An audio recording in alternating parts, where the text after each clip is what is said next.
രക്ഷപ്പെടും, എല്ലാം ശരിയാവും. ഇത് വെറുതെ പറയുന്നതല്ല. രക്ഷപ്പെട്ട എല്ലാവർക്കും ഇങ്ങനെയൊരു കാലം കൂടെ ഉണ്ടായിരുന്നു എന്നതുകൊണ്ട്.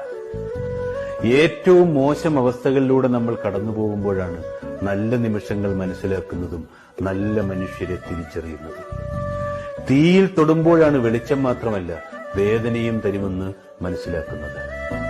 ജീവിതത്തിൽ ചിലപ്പോൾ തോറ്റുപോയേക്കാം, ഒറ്റപ്പെട്ടേക്കാം, അവഗണിക്കപ്പെട്ടേക്കാം. എങ്കിലും ഒന്നിനും ആരുടെയും കാലുപിടിക്കരുത്. ഔദാര്യം കൈപ്പറ്റിയാൽ അടിമത്തം അനുഭവിക്കേണ്ടി വരും.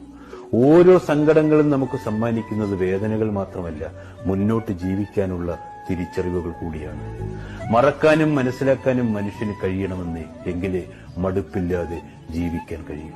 മറന്നു കളയേണ്ടതും അകറ്റി നിർത്തേണ്ടതും അങ്ങനെ തന്നെ ചെയ്യണം. എങ്കിലേ മനസ്സമാധാനത്തോടെയും സന്തോഷത്തോടെയും ജീവിക്കാനാവും.